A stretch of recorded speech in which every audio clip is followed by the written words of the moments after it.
kami hormati narasumber kita pada pagi hari ini.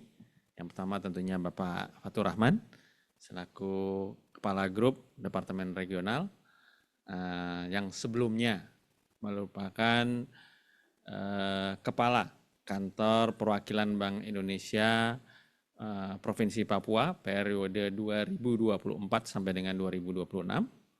Kemudian Bapak Abdul Wahid selaku sejarawan dan editor buku Sejarah KPWBI Wilayah Papua. Dan juga beliau adalah Kepala Departemen Sejarah FIB dari UGM. Dan juga yang terhormat moderator kita pada hari ini, Mas Dandung, yang merupakan saat ini penugasan dari DSDM di lembaga lain, dan sebelumnya juga pernah ditugaskan di Kantor Perwakilan Bank Indonesia Papua. Sehingga tentunya diskusi hari ini tentunya akan penuh warna gitu ya, sesuai dengan tema bedah buku pagi hari ini. Dan tentunya hadirin sekalian, teman-teman yang saya hormati, Assalamualaikum warahmatullahi wabarakatuh. Salam sejahtera untuk kita semua, Om Swastiastu, Namo Buddhaya, salam kebajikan. Puji syukur tentunya kita panjatkan kehadirat Allah Subhanahu wa Ta'ala yang atas rahmat dan karunia-Nya kita dapat hadir bersama-sama pada siang hari ini dalam kegiatan bedah buku yang berjudul Membangun Pilar Kedaulatan Ekonomi di Indonesia Timur, Sejarah Kantor Perwakilan Bank Indonesia Wilayah Papua.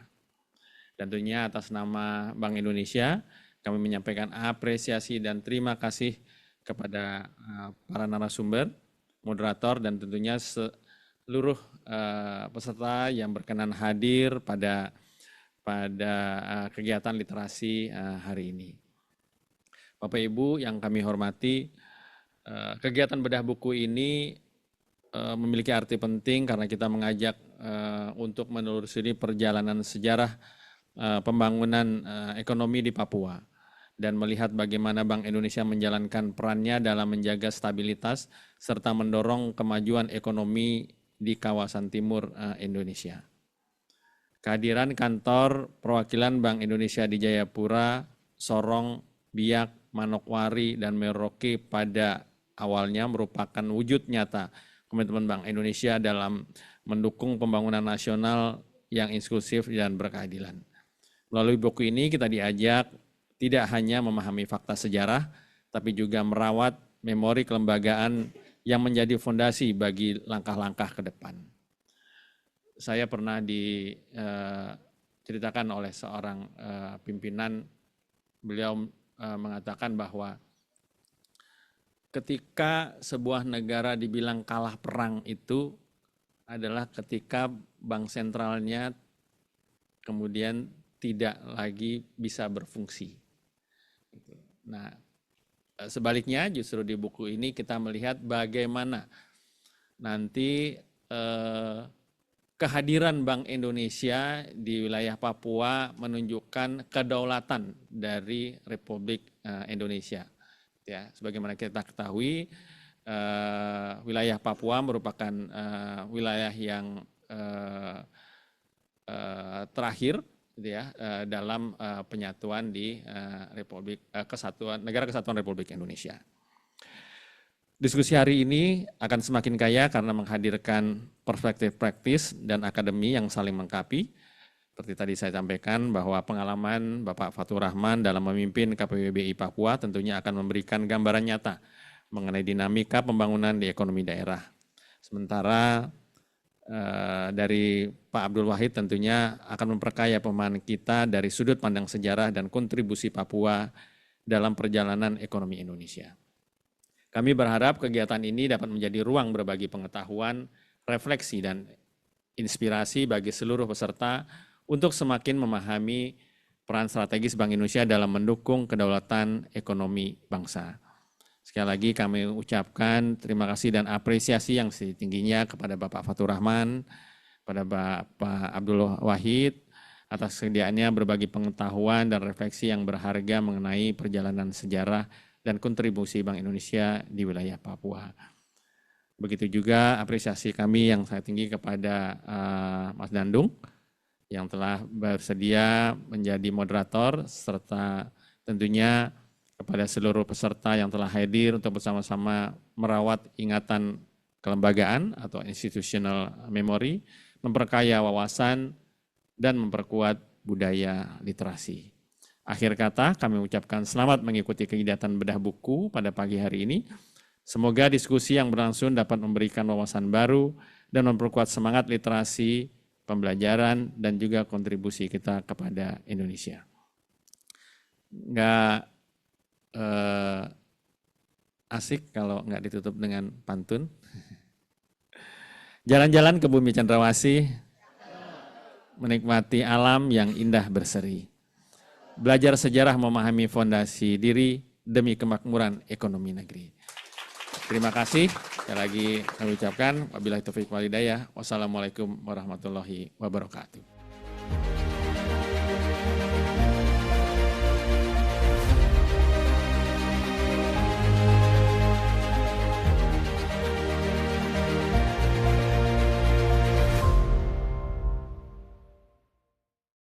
Tanah Papua, surga kecil yang jatuh ke bumi. Terbentang dari Sorong sampai Merauke, menyimpan sejarah panjang daya juang dan daya tahan masyarakatnya menggapai sejahtera. Pasca pengakuan kedaulatan Republik Indonesia tahun 1949, Papua menjadi wilayah sengketa antara Belanda dan Indonesia. Untuk merebut kembali Irian Barat pada tahun 1961, Presiden Soekarno mencetuskan 3 Komando Rakyat atau Trikora. Melalui Trikora, Indonesia tidak hanya memproklamasikan tekad, tetapi menanamkan akar melalui simbol yang paling sunyi namun mendalam, kehadiran institusi negara termasuk institusi otoritas moneter. Pada 12 Desember 1962, Bank Indonesia Jayapura hadir sebagai institusi resmi pertama di bumi cendrawasih.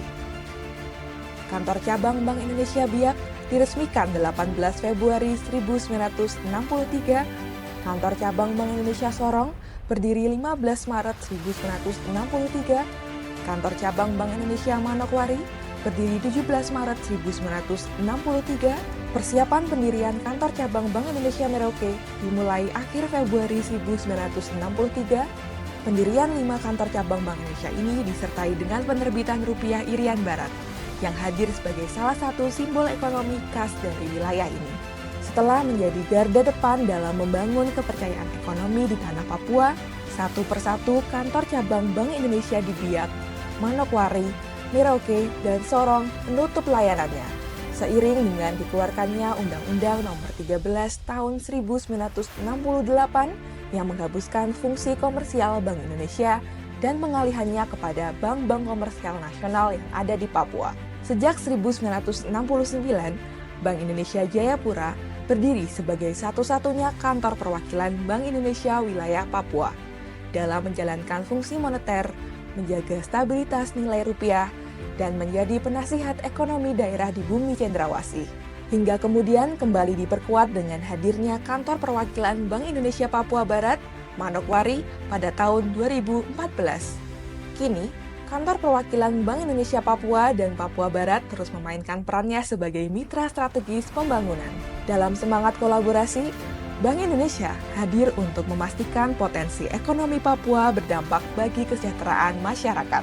Membangun pilar kedaulatan ekonomi di Indonesia Timur, sejarah kantor perwakilan Bank Indonesia wilayah Papua menjadi bukti komitmen Bank Indonesia dalam menggali sejarah ekonomi Papua. Buku ini adalah cermin semangat dan komitmen Bank Indonesia dalam merawat memori kelembagaan serta melangkah bersama Papua menuju masa depan yang lebih sejahtera dan bermakna.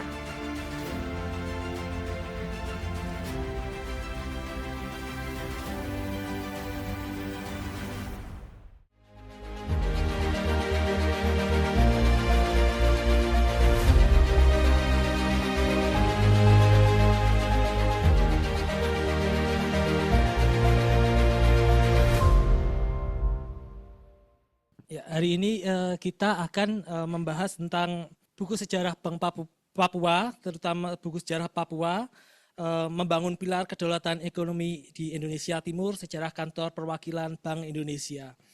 Jadi ini adalah acara literasi rutin perpustakaan kantor pusat Bank Indonesia, dan hari ini kita juga udah kedatangan narasumber-narasumber yang kompeten. Jadi kalau di luar sana lagi rame tentang tentang film Pesta Babi, di sini kita membedah buku yang objeknya sama, yaitu Tanah Papua. Nah, mungkin dari buku ini selanjutnya kita akan mencoba mengenal Papua secara lebih utuh, karena seperti kita ketahui Papua ini sangat menarik karena banyak hal yang berbeda, baik dari sisi struktur sosial, suku, budaya, bahasa, sampai kepemilikan tanah ataupun SDM SDA-nya itu sangat berbeda dengan banyak daerah lain di Indonesia. Bahkan kalau kita lihat tadi di tayangan, proses integrasi Papua ke Indonesia itu juga sesuatu hal yang berbeda. Dan kita wajib berterima kasih dengan buku ini, karena dengan disusunnya buku ini, kita jadi tahu ada beberapa peran strategis Bank Indonesia yang perannya itu sangat strategis tapi dari beberapa, mungkin dari sebagian kita di sini, kita nggak pernah tahu peran itu sampai sestrategis itu, dan bagaimana akhirnya Bank Indonesia berperan banyak dalam integrasi Papua ke Indonesia. Mungkin sebelum kita memasuki lebih jauh tentang buku sejarah ini, saya perkenalkan diri dulu. Saya Danung Trimarsetyo. Saya 2,5 tahun pernah ditugaskan di kantor perwakilan Bank Indonesia Papua di Jayapura, dan hari ini saya ditunjuk menjadi moderator, ditemani dengan 2 narasumber yang kompeten, Bapak Abdul Wahid. Beliau adalah Kepala Departemen Sejarah di Fakultas Ilmu Budaya Universitas Gadjah Mada, dan Bapak Fatur Rahman yang pernah menjadi Kepala Kantor Perwakilan Bank Indonesia Papua tahun 2024 sampai 2026, dan sekarang menjabat sebagai Direktur di Departemen Regional. Mungkin untuk mempersingkat waktu, kita panggil Pak Wahid dan Pak Fatur untuk ke depan. Mohon.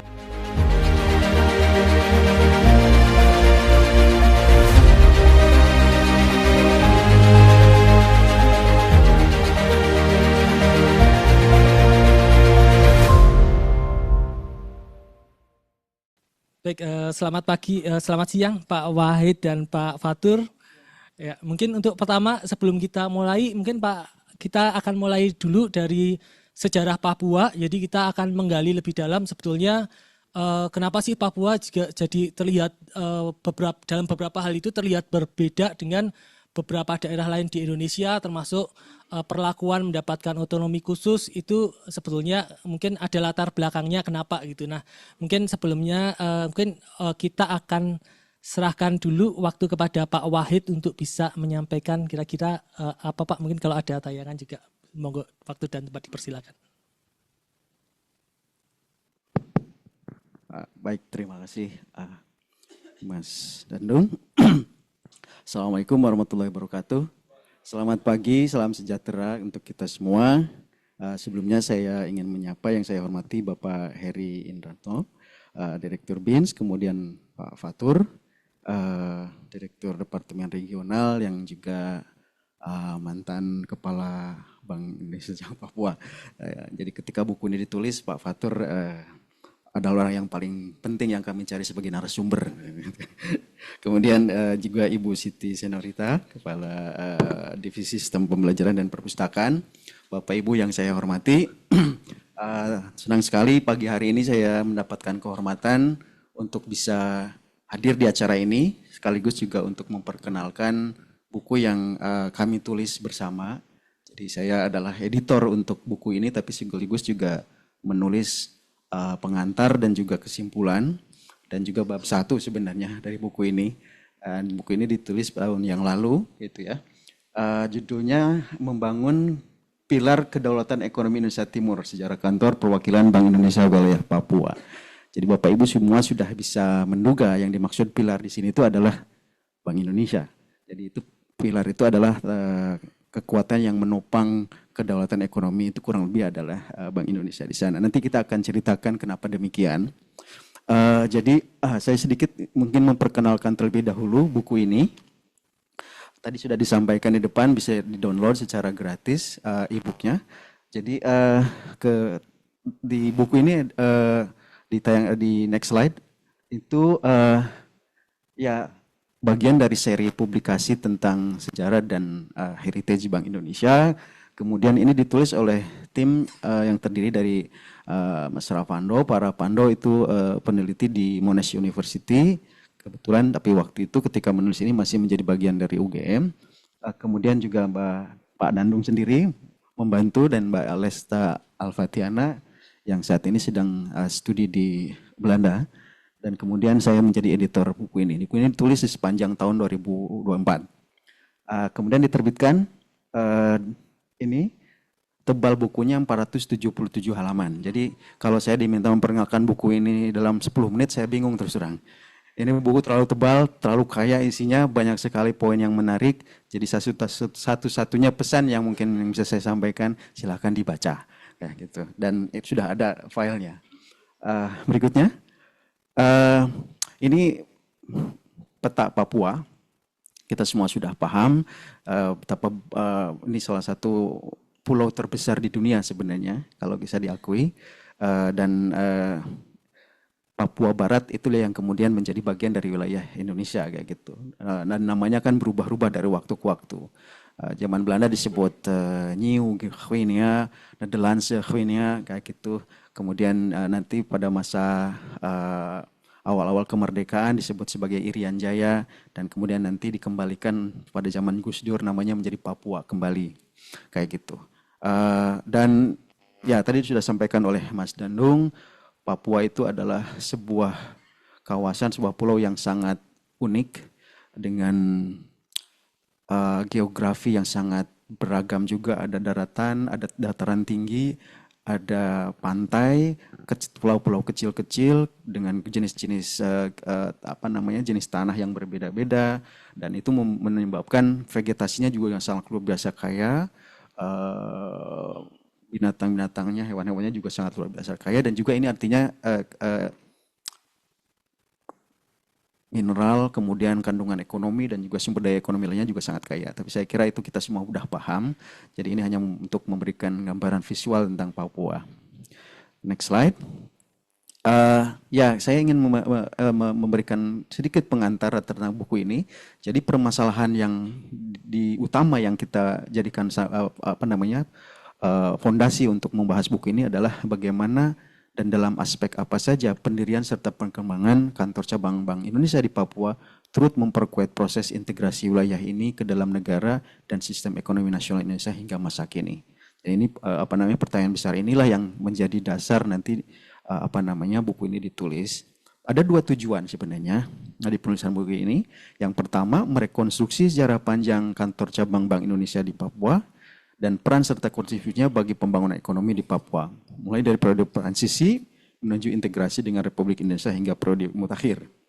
Sebenarnya juga ada bab 1 juga itu yang menjelaskan proses panjang Papua itu menjadi bagian dari wilayah Hindia Belanda. Kenapa itu penting? Karena pada dasarnya Kepulauan Indonesia Raya kita ini itu dalam banyak hal itu adalah kelanjutan secara geografis ya, secara teritorial itu dari negara Hindia Belanda. Jadi oleh karena itu kita mencoba melacak akarnya dari kapan sebenarnya wilayah Papua ini sudah masuk di dalam, kita menyebutnya zona pengaruh atau zona interaksi ekonomi politik dengan wilayah-wilayah lain di Kepulauan Nusantara.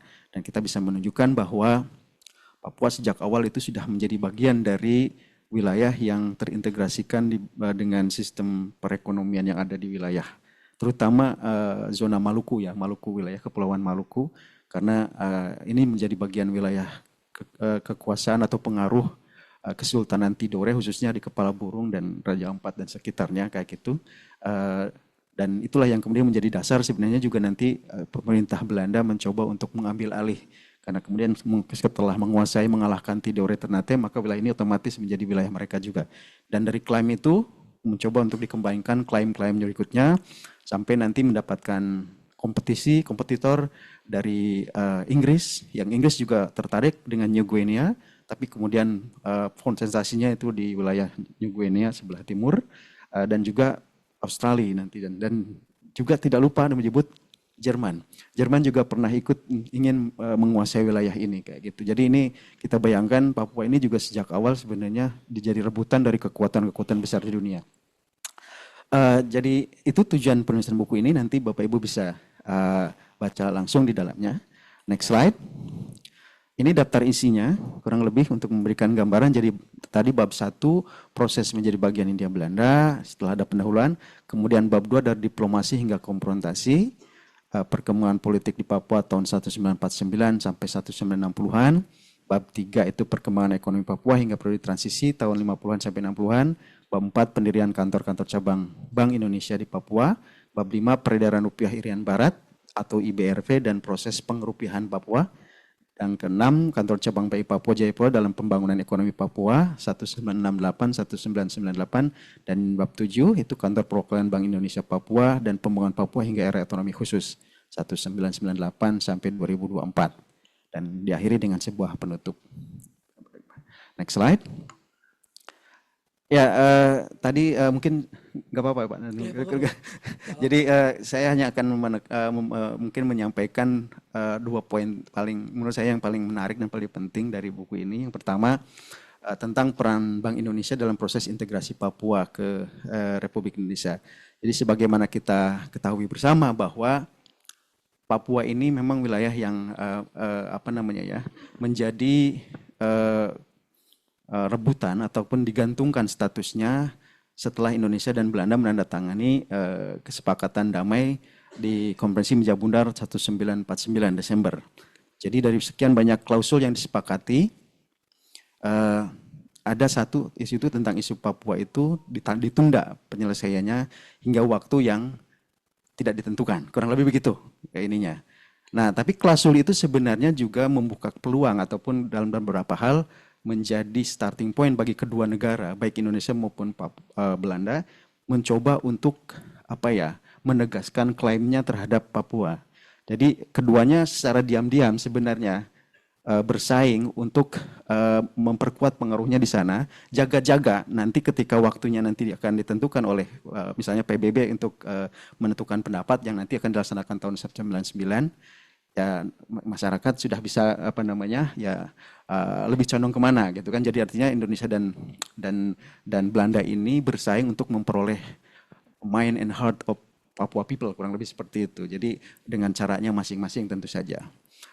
Dalam konteks itu didukung dengan salah satu kesepakatan KMB, yaitu yang dikenal dengan kesepakatan FINEC, Financial and Economy, bahwa Indonesia diberikan kedaulatan Indonesia yang kemudian diterima RIS, tapi dengan satu syarat, salah satunya ya dari sekian syarat itu adalah bahwa pemerintah Indonesia harus menjaga dan memberikan jaminan bahwa semua perusahaan besar Belanda dan bisnisnya terus berjalan di Indonesia. Nah dengan itu maka dengan klausul itu Belanda masuk dan terus bisa mengembangkan semua bisnisnya termasuk di Papua. Jadi itulah kenapa nanti ada NHM masih di sana, kemudian ada KPM juga. Jadi perusahaan-perusahaan besar Belanda itu terus bisa beroperasi di Papua pada saat itu. Termasuk juga nanti pihak Belanda itu mengedarkan mata uang Belanda, Gulden New Guinea nanti khusus untuk itu. Nah itu nanti itulah kemudian yang menjadi salah satu hal yang menjadi sangat menggusarkan Presiden Soekarno waktu itu. Ya, selain juga karena pada diplomasi internasional Belanda selalu mengulur-ngulur untuk memutuskan nasib Papua ini sampai kemudian Presiden Soekarno sudah mengatakan bahwa oke, kalau begitu ini kita tidak perlu lagi mengikuti keinginan Belanda. Jadi kita perlu melakukan langkah yang lebih tegas. Jadi itu yang kemudian nanti dikenal dengan konfrontasi. Itu kan kayak gitu. Tapi juga dipicu dengan munculnya anti kolonial sentiment baru. Jadi Presiden Soekarno juga melakukan misalnya Ganyang Malaysia dan seterusnya pada saat yang itu. Tapi khusus untuk kaitannya dengan Papua ini, yang relevan itu adalah nasionalisasi perusahaan-perusahaan Belanda itu tadi, nanti di tahun 50-an terakhir. Nah, dalam konteks Papua, maka Papua harus kita rebut, misalnya kayak gitu. Jadi, dan itu juga karena merespon tadi, Belanda juga terus juga melakukan beberapa infiltrasi ataupun upaya-upaya untuk merebut Papua itu. Jadi kemudian Presiden Soekarno melancarkan apa yang kita kenal dengan Operasi Trikora. Ada tiga komando rakyat ya, kita ketahui bersama. Yang pertama itu menggagalkan pembentukan negara Papua Boneka. Yang kedua, kibarkan bendera Indonesia Raya, gitu kan, merah putih di tanah Papua. Dan yang ketiga itu siap-siap untuk mobilisasi massa.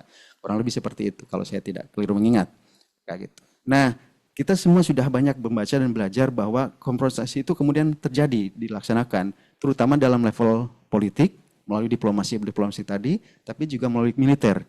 Operasi Trikora itu dilancarkan betulan, ya. Dan kemudian kita mengenal bahwa salah satunya ada Laksamana Yosudarso yang kemudian menjadi pahlawan nasional, itu gugur di dalam pertempuran dalam konteks Trikora itu. Nah, yang belum banyak diketahui oleh masyarakat Indonesia itu adalah bagian dari Trikora itu juga ada yang disebut dengan konfrontasi ekonomi.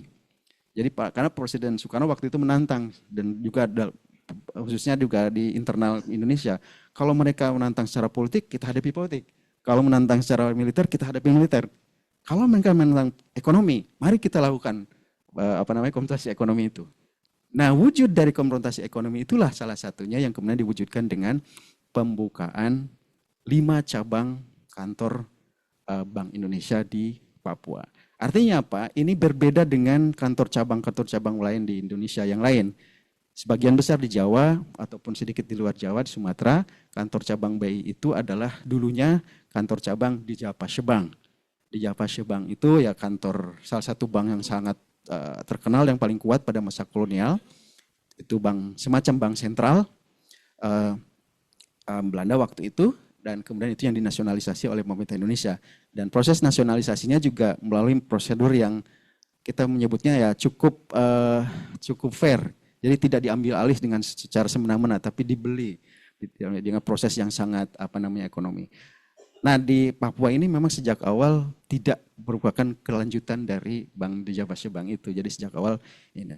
Nah, kita bertanya, kok bisa langsung 5? Kayak gitu, yang dibuka itu. Yang tempat lain itu satu kayak gitu. Enggak tanggung-tanggung, di Papua 5. 5 itu ya di Jayapura tahun 62, kemudian di Biak, Sorong, Manokwari, dan Merauke. Ya, jadi sulit untuk tidak mengatakan bahwa ini tidak terkait politik. Jadi ini adalah bagian dari political economy strategi yang dilancarkan oleh Presiden Soekarno waktu itu, dan penjelasan-penjelasan yang ada di buku ini selantarnya menjelaskan keputusan-keputusan di balik itu. Dan memang tidak semata-mata ekonomi, ini juga adalah bagian dari simpul politik gitu kan. Tadi Pak Heri sudah mengatakan bahwa di tempat orang lain kalau negara hancur, yang tersisa yang harus, kalau mau ingin hancur sebuah negara maka kuasailah bank sentralnya. Tapi kalau ingin di dalam konteks Papua, kalau ingin menunjukkan pengaruh keberadaan eksistensi sebuah negara, maka perkuatlah kehadiran bank sentral di wilayah tersebut. Maka itulah yang dipilih opsi itu oleh pemerintah Indonesia waktu itu. Ya, prosesnya juga sangat menarik, masing-masing di kota-kota itu juga ada proses yang lain. Tapi selain itu, terkait juga dengan kehadiran 5 kantor cabang bank itu juga adalah penerbitan mata uang khusus rupiah Irian Barat atau IBRV, dan kemudian juga upaya untuk rupiahisasi Papua. Karena itu sebagai bagian dari memposisikan Papua sebagai rupiah sebagai mata uang resmi negara waktu itu. Jadi ini territorial currency. Jadi sebuah wilayah itu akan dianggap sebagai bagian dari sebuah wilayah negara kalau juga menggunakan mata uang yang sama dengan wilayah yang lain. Kurang lebih begitu. Next slide. Ya, ini gambar visual saja. Jadi jangan dibayangkan kantor banknya tuh seperti bank sekarang, Bank Indonesia sekarang. Jadi masih sangat sederhana, itu secara jarum jam yang tadi sudah ada di tayang sebelumnya, yang di Kota Baru atau Jayapura itu kan, atau Hollandia namanya berubah-ubah, itu yang kiri atas, kemudian yang eh, ini kebalik ini, Merauke, kemudian Sorong dan juga Manokwari. Jadi sebenarnya satu lagi Biak, tapi fotonya kok belum ketemu sampai akhir penelitian itu kayak gitu. Next slide. Nah ini adalah tadi yang kita sebut dengan perang mata uang di sana. Jadi pemerintah Hindia Belanda menerbitkan Netherlands New Guinea. Ini ada satu goldennya Eindhoven gitu kan. Wettig betal middel Desember 1954. Jadi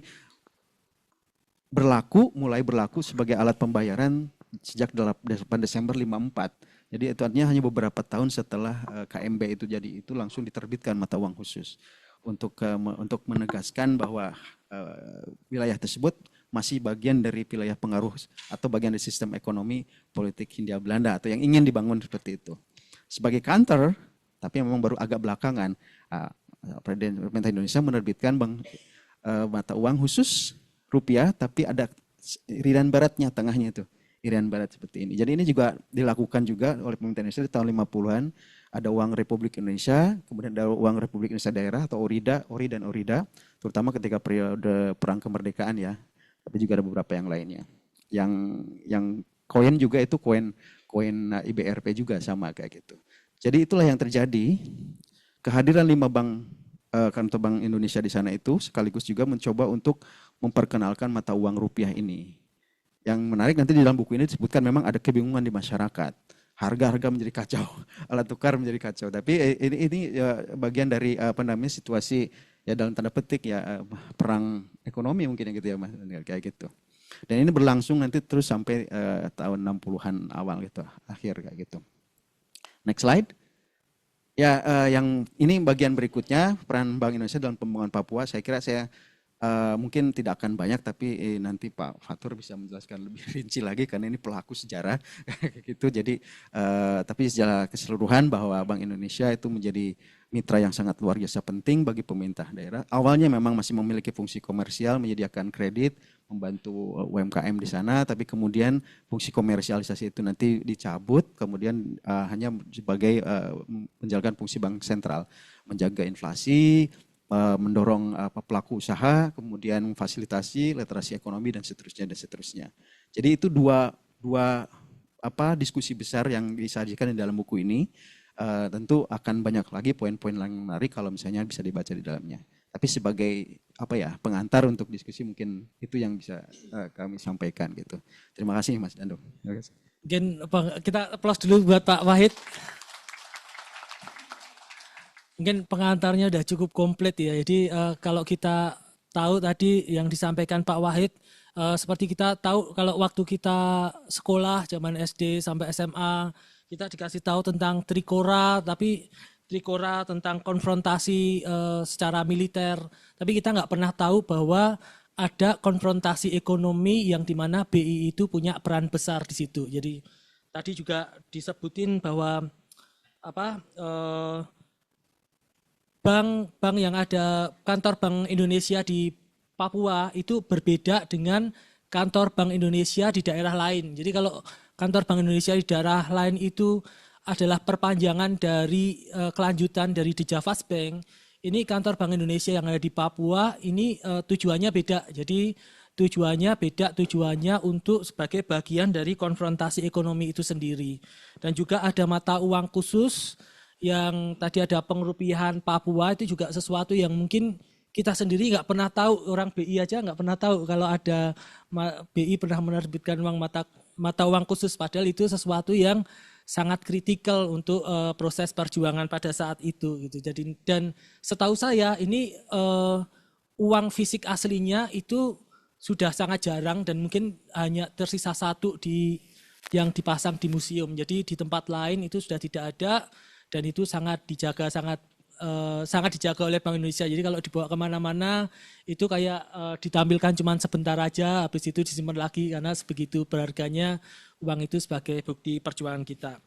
Dan tadi juga disampaikan bahwa kantornya itu masih kayak rumah-rumah dan sampai sekarang kantor-kantor itu mungkin belum ketemu lagi ya Pak ya.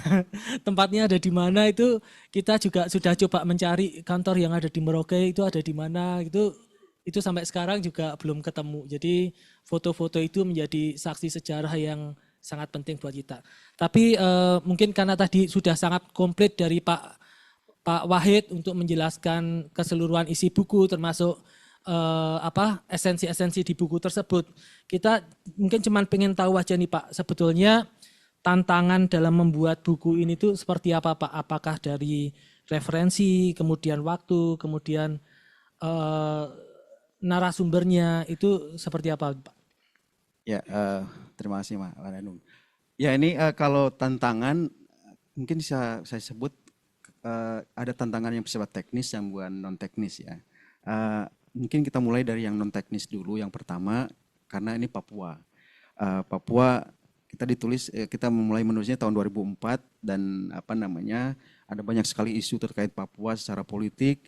Kami terus terang sangat berhati-hati gitu. Jadi gimana caranya buku ini tetap bisa ditulis dengan baik tapi tanpa harus terlibat di dalam perdebatan politik yang mungkin kadang-kadang tidak produktif untuk tujuan penulisan buku ini. Jadi kita mencoba mengurangi ataupun menghindari poin-poin atau apapun yang sangat kritikal atau pesan sensitif secara politis, misalnya PPRA atau apa kayak gitu. Meskipun kita menyinggung juga di dalam karena itu pasti harus disinggung kayak gitu. Yang kedua, betul, ini masalah sumber kayak gitu kan. Terutama untuk karena gini, bagi para penulis sejarah, ketersediaan sumber itu adalah hal yang paling penting, baik sumber kolonial maupun sumber pasca kolonial atau sesudah kolonial.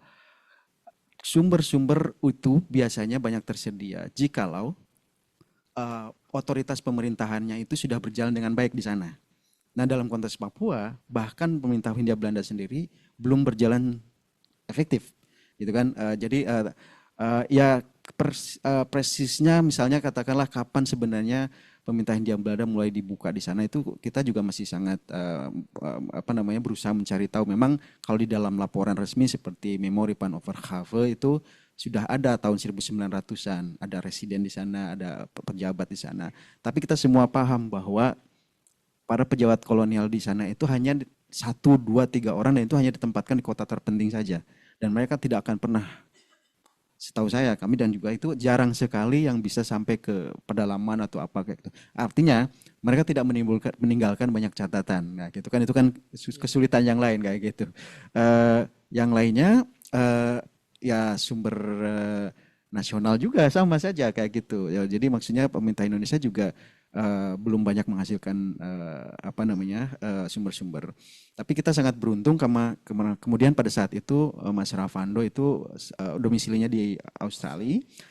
Dia bisa mengakses beberapa koran majalah yang sudah tidak ada di sini di Indonesia kayak gitu. Jadi di koleksi beberapa universitas di sana. Jadi tadi misalnya koran Cendrawasih yang ada di Tayangan itu dia dapatkan di perpustakaan Monash University.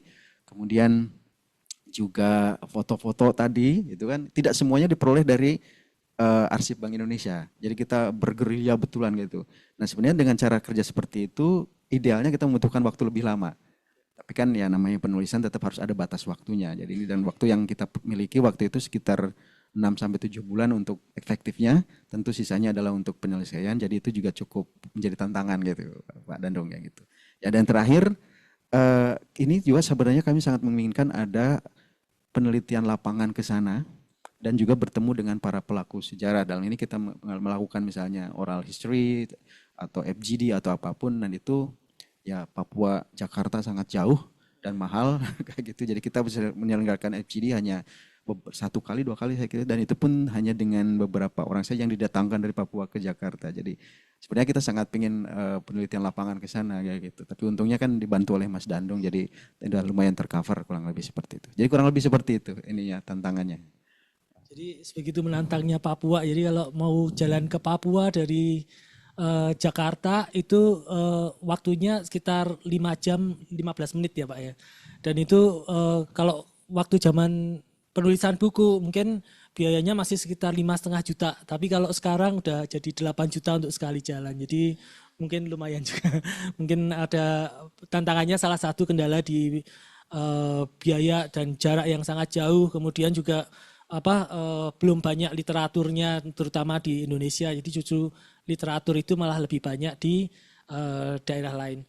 Mungkin tadi kalau kita sudah bicara tentang sejarah, mungkin kita bisa beralih ke Papua yang masa kini. Mungkin kita lanjut ke Pak Fatur. Jadi mungkin Pak, mungkin teman-teman ini kan kadang suka nanya ke saya nih Pak, kalau saya bicara tentang ditempatkan di mana, di Papua gitu.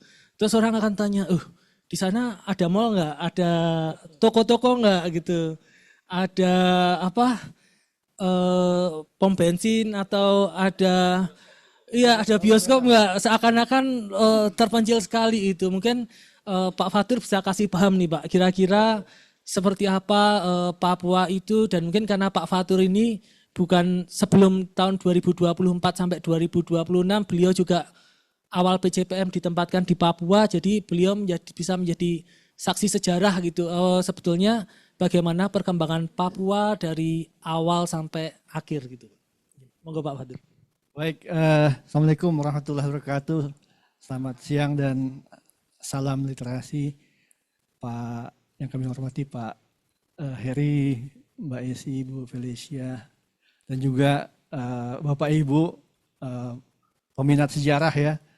Ini pertama-tama apresiasi ke Bank Indonesia Institute ya, perpustakaan khususnya yang telah mengorganize acara ini. Ini saya mesti mengakui ini buku yang paling lengkap tadi. Saya setuju dengan Mas Heri bahwa merawat Mas Heri?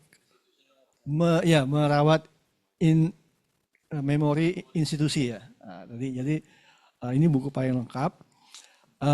Kalau tadi yang disampaikan Pak Wahid, memang keberadaan atau berdirinya Bank Indonesia di Papua itu nggak lepas dari upaya integrasi Papua ke NKRI ya. Ada tadi Trikora, kemudian juga salah satu upaya integrasi itu salah satu upayanya adalah mendirikan Bank Indonesia sebagai salah satu infrastruktur finansial.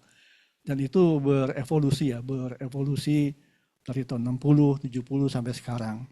Tapi saya ingin meyakinkan atau ingin menyampaikan kepada Bapak Ibu semua bahwa tadi foto-fotonya itu foto tahun 60-an ya. Berbeda dengan Papua sekarang. Jadi kalau tadi ditanya apakah ada mall, ada mall. Tempat ngopi ada gitu ya. Apalagi XX1 ada. Jadi Starbucks ada ya Pak ya? Apa? Starbucks. Ya, nggak boleh nyebut merek.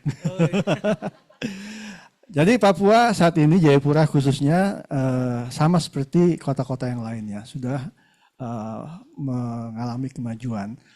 Dan saya tadi betul Mas Dandung, saya beruntung ketika 2098 saya jadi ditempatkan di Papua, kemudian saya kembali ke kantor pusat, keliling-keliling, dan saya kembali lagi 2024 sampai dengan 2026. Saya melihat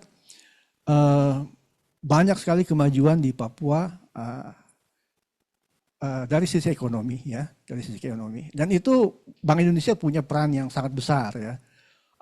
Saat ini kita melakukan, kalau dulu kita hanya menjalankan fungsi bank sentral yang tradisional ya, sirkulasi uang ya, money supply ya, menstok di Merauke maupun di Manokwari. Nah, sekarang Bank Indonesia itu di Papua tuh ada di Jayapura ya, dan Manokwari ya, di Papua Barat. Nah, fungsi-fungsi itu dilengkapi dengan sekarang ini kita sebagai advisory Mas Dandung ya. Advisory pemerintah daerah, kemudian juga kita mengembangkan UMKM dan juga sistem pembayaran. Yang uniknya Bapak Ibu, Bank Indonesia Papua itu merupakan Bank Indonesia yang punya wilayah kerja paling banyak ya.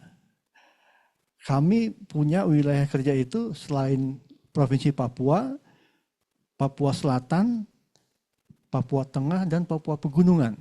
Jadi Papua itu ibu kotanya Jayapura, Papua Selatan Merauke, tadi yang disebutkan, Papua Tengah itu Nabire, dan Papua Selatan itu Merauke, Papua, ya Papua Barat dan Papua Barat Daya itu di wilayah kerja Papua, itu ada di Manokwari dan Sorong. Challenging dari sisi geografis dan maupun demografi yang lainnya. Saya rasa itu Mas Dandung ya. Nanti mungkin kita bisa lanjutkan dengan pertanyaan selanjutnya. Terima kasih Mas. Ya, jadi kalau di tempat lain mungkin satu kantor perwakilan itu satu provinsi itu bisa punya beberapa kantor perwakilan Bank Indonesia, tapi kalau di Papua ini kebalikannya. Jadi satu kantor itu mengawasi beberapa provinsi. Jadi kayak challenging. Jadi setiap kali kita dinas kita harus naik pesawat ya Pak. Mungkin selanjutnya Pak, mungkin kalau di Papua sendiri Pak, sebetulnya kan kalau kita melihat potensi ekonominya kan selama ini yang kita dengar itu biasanya tentang Freeport ya Pak ya. Teman-teman pasti tahu Freeport pusat emasnya Papua gitu. Nah sebetulnya di Papua sendiri selain dari sektor tambang itu ada potensi apa aja Pak yang sebetulnya bisa menjadi sumber pertumbuhan ekonomi baru untuk Papua Pak. Karena kita kan nggak bisa nih Pak terus-menerus bergantung sama sektor tambang gitu Pak. Kalau di buku ini kan ketika awal integrasi Papua ke NKRI itu kan memang awalnya andalannya adalah pertanian dan kelautan ya, perikanan ya, yang kita tulis di buku ini Pak ya.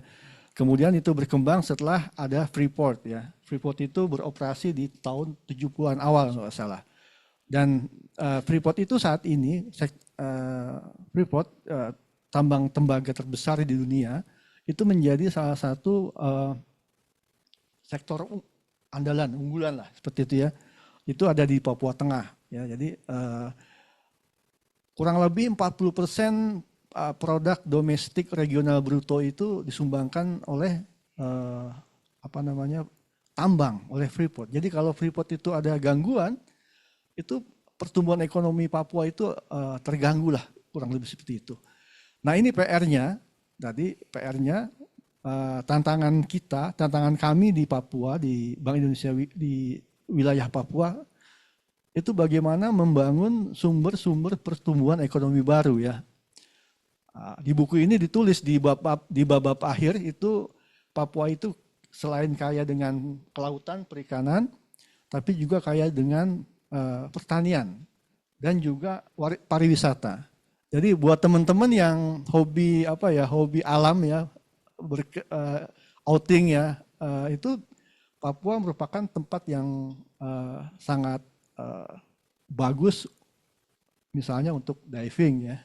Apalagi Mas Dandung ini kita sama-sama pernah diving di Papua ya.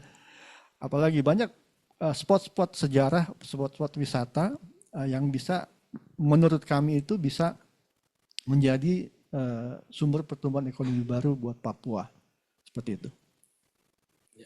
Jadi kalau mungkin menambahkan Pak Fatur tadi, kalau Papua itu kadang suka underrated banget ya pariwisatanya. Jadi teman-teman itu kan kalau bicara tentang pariwisata Papua pasti kiblatnya ke Raja Ampat gitu.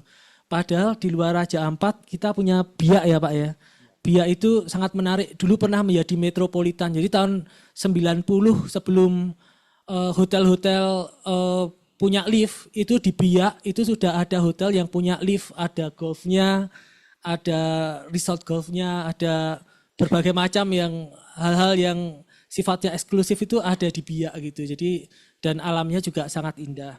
Dan mungkin juga kalau mau wisata itu mungkin kalau pas ke BI Jayapura itu juga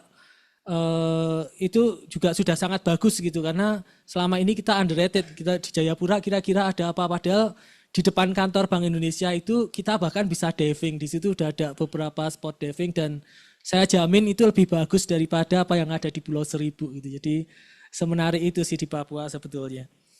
Kemudian Pak, mungkin tadi kan kalau di pariwisata itu ada beberapa potensi perekonomian selain tambang untuk di Papua ya Pak. Nah di Bank Indonesia sendiri Pak, kira-kira apa nih Pak yang sudah dilakukan untuk mendorong pertumbuhan ekonomi Papua ini? Karena mandat Bank Indonesia kan sekarang nggak cuma menjaga inflasi juga Pak, tapi tidak hanya menjaga inflasi tapi juga mendorong pertumbuhan ekonomi. Nah, dari situ apa yang sudah dilakukan BI Papua Pak selama ini Pak? Ya, tadi ide utamanya adalah membangun sumber pertumbuhan ekonomi baru.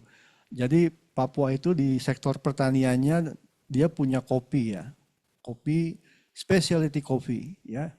Jadi khususnya di daerah Papua Pegunungan kita punya UMKM binaan kita yang bergerak di bidang kopi. Nah, kopi-kopi dari Papua Pegunungan itu kita bawa ke event-event internasional ya. Papua Coffee Week ya, ada 2024 kita bawa itu di Copenhagen. 2025 Papua Coffee Week itu World of Coffee itu ada di Jakarta. Jadi kita bawa beberapa UMKM, selain kita bawa juga ke karya kreatif Indonesia. Seperti itu ya. Karya kreatif Indonesia, dan tahun ini nanti di Agustus itu mungkin mereka akan hadir juga itu. Seperti itu. Itu kopi ya. Yang kedua juga UMKM khususnya di nelayan. Jadi di Biak. Di Biak itu kita punya UMKM binaan kelompok nelayan yang kita bantu alat navigasi ya supaya mereka kurang lebih cari ikan itu enggak putar-putar di laut sehingga membantu penggunaan BBM solar yang efisien. Nah itu kita bantu kelompok nelayannya, dan juga kalau mungkin teman-teman Bapak Ibu tahu ya tas khas Papua, ada yang tahu sih apa namanya? Noken ya, noken itu merupakan salah satu ciri khas Papua. Jadi itu kita ada UMKM yang kita dampingi ya sampai kepada event-event nasional. Jadi mungkin buat teman-teman kalau mau tahu kopi di Papua itu sebetulnya apa? Kopinya itu organik gitu. Jadi benar-benar masyarakat melakukan penanaman itu secara tradisional ya Pak ya, kalau saya tidak salah. Secara tradisional, kemudian juga mama-mama, kemudian mereka juga alatnya masih tradisional. Jadi secara story, secara aroma, secara rasa itu juga menjadi berbeda dengan kopi-kopi yang sudah dibudidayakan secara modern gitu. Nah, kalau tadi Pak, peran Bank Indonesia sudah dilakukan untuk mendorong pertumbuhan ekonomi. Nah, kalau kita mundur tadi Pak, di Papua sendiri kan itu tadi punya mengawasi 4 provinsi ya Pak ya. Ada Papua Selatan, Papua Tengah, dan Papua Pegunungan. Nah di sini kan juga ada teman-teman SP dan PUR nih Pak. Pengelolaan uang rupiah, pengedaran uang rupiah, juga sistem pembayaran. Itu seberapa menantang sih Pak untuk bisa menjalankan tugas di 4 provinsi tersebut Pak? Ya, untuk pelaksanaan tugas Bank Indonesia di Papua itu salah satu hal yang menantang, khususnya di bidang pengedaran uang.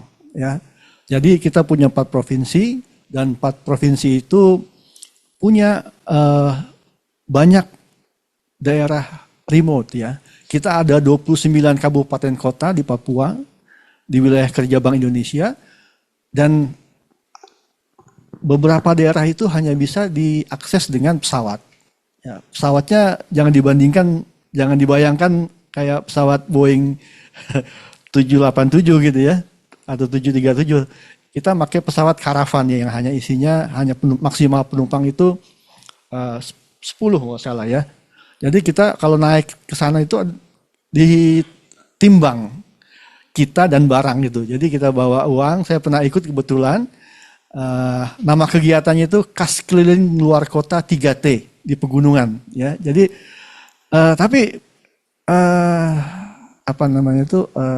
ketika kita sampai di sana itu ada kepuasan ya. Ada kepuasan bahwa masyarakat itu sangat terbantu, mereka menukarkan uang-uang mereka yang sudah lusuh seperti itu ya. Kita di pasar, kita tarik uang-uang yang sudah tidak layak edar. Dan kita merasa manfaat Bank Indonesia itu ada di situ, ya, dirasakan langsung oleh masyarakat. Jadi teman-teman di Papua itu terbang 1,5 jam di antara pegunungan, lembah, pakai pesawat kecil, kemudian sampai ke ujung sana, ke Asmat, dan banyak lagi gitu ya. Dan kondisinya tidak hanya secara geografis menantang, tapi juga secara keamanan ya. Ya, jadi kita sebelum tugas ke wilayah 3T tadi ya, terpencil, kita mesti melihat, mesti diskusi, mesti mencari informasi ke aparat keamanan mana petanya, mana daerah yang sedang merah, daerah yang aman dan seterusnya gitu ya. Jadi challenging gitu, maksudnya luar biasa di sana. Tapi saya mesti menyampaikan bahwa 2 tahun di sana itu saya nggak kerasa, karena saya suka bertualang. Jadi teman-teman jangan takut ke sana. Menyenangkan ya. Mas Dandung ini di mana spot diving di Papua didatangi. Seru sih, jadi di Papua itu kalau boleh menambahkan ya Pak, jadi rasanya kadang terasa cepat dan kadang terasa lambat.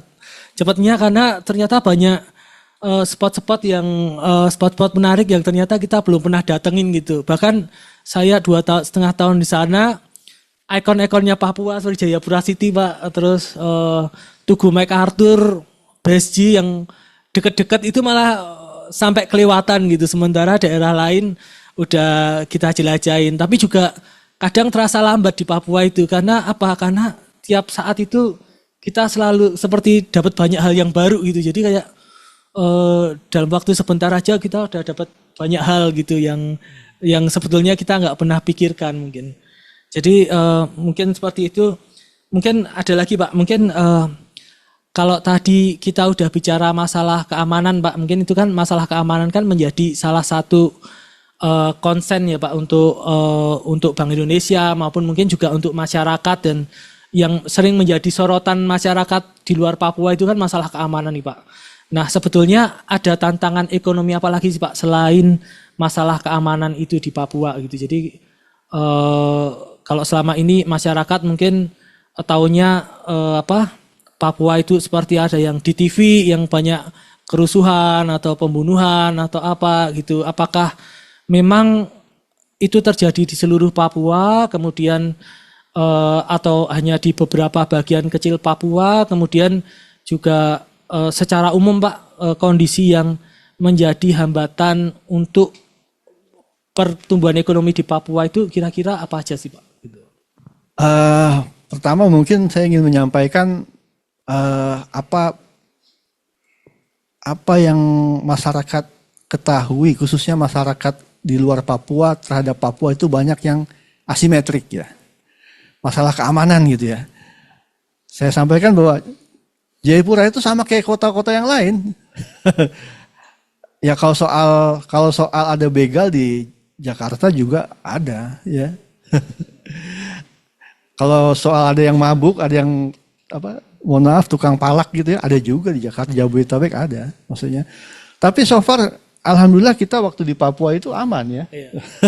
Aman. Jadi asimetrik itu yang membuat orang masyarakat di luar Papua itu punya pemahaman yang agak keliru terhadap Papua. Nah kalau memang ada sedikit hal-hal yang agak panas gitu ya di Papua itu memang ada beberapa daerah tuh ada. Jadi makanya kita selalu update informasi dengan aparat keamanan kalau kita mau berkunjung ke daerah-daerah itu. Tadi tantangannya selain keamanan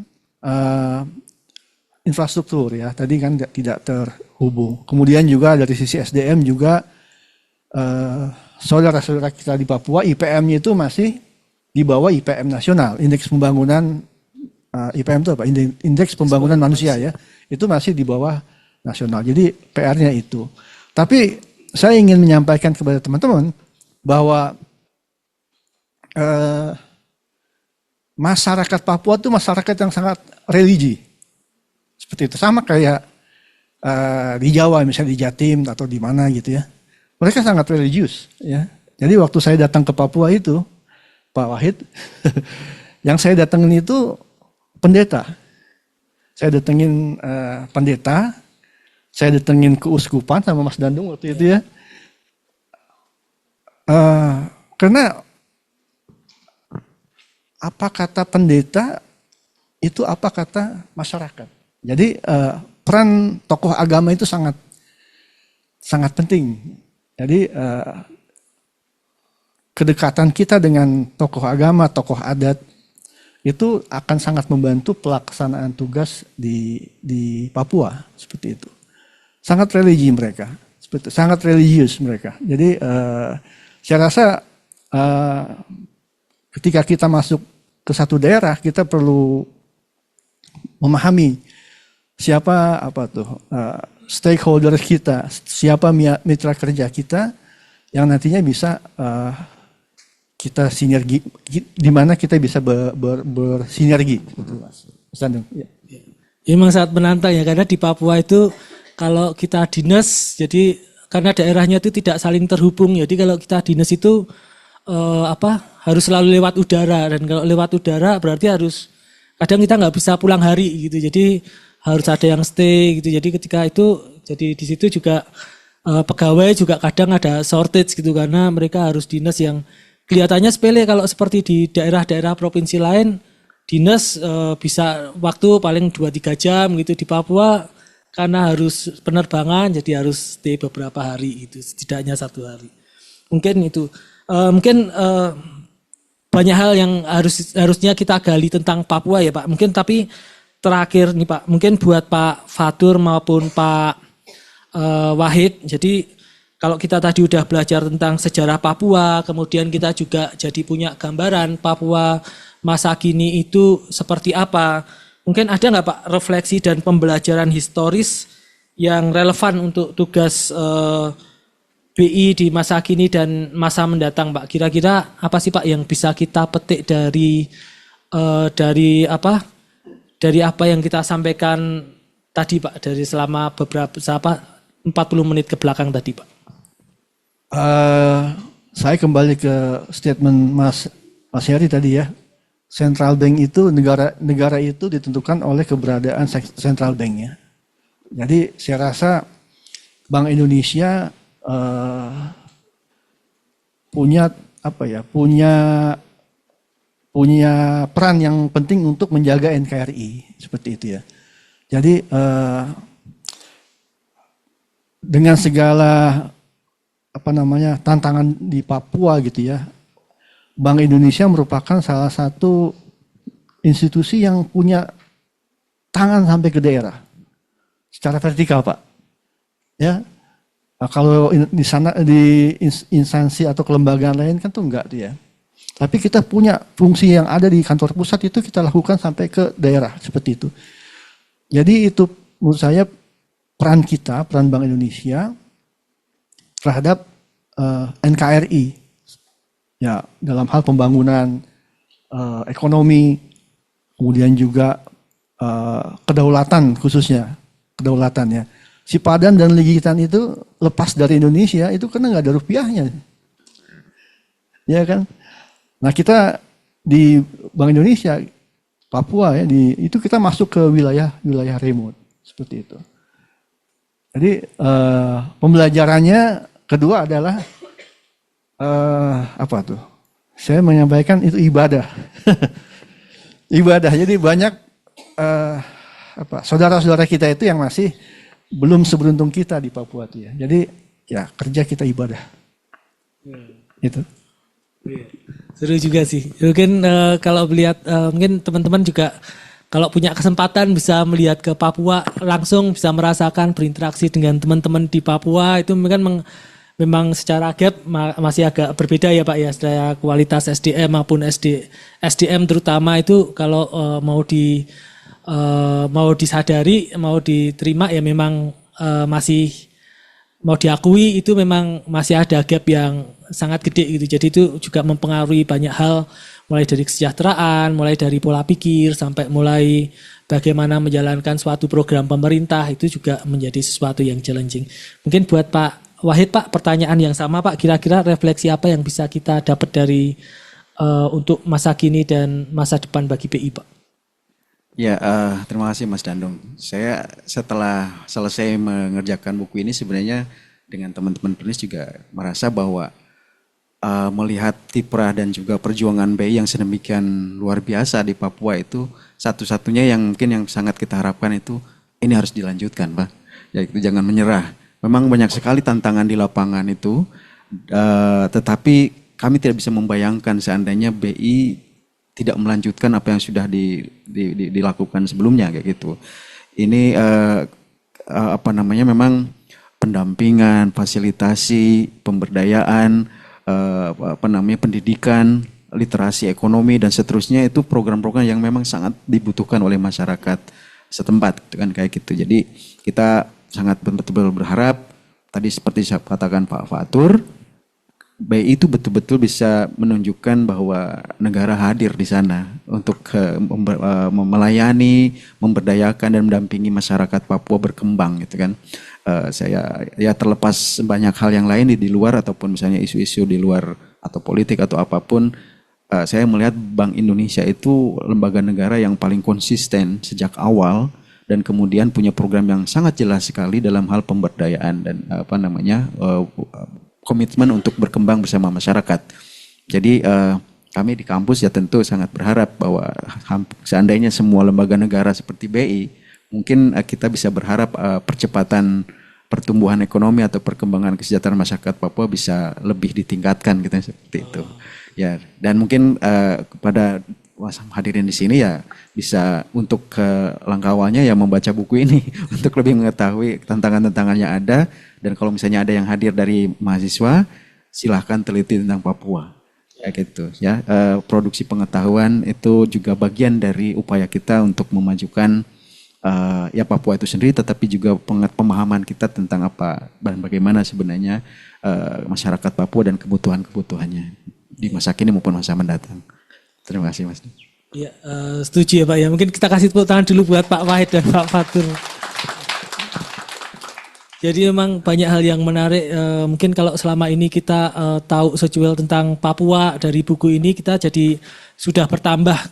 Pemahaman kita tentang Papua itu jadi bertambah gitu. Jadi mungkin juga pada kesempatan kali ini nggak semua hal bisa kita capture tentang Papua.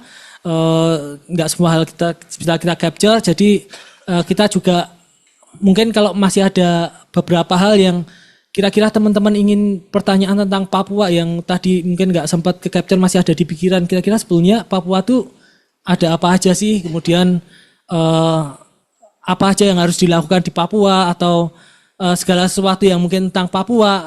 Mungkin ini saat yang tepat karena dia ada dua narasumber yang kompeten, jadi akan kita buka sesi tanya jawab, dan tadi seperti yang disampaikan MC bahwa nanti untuk sesi tanya jawab akan disediakan souvenir. Mungkin langsung kita buka aja, mungkin udah ada langsung, kita mulai dari sana dulu 3, mungkin boleh ada 1, 2, 3 karena ada Mas yang ya boleh. Baik, terima kasih. Assalamualaikum warahmatullahi wabarakatuh. Terima kasih atas penyampaiannya untuk Bapak narasumber dan kesempatannya untuk Pak Moderator. Perkenalkan, nama saya Putra, saya dari Jakarta.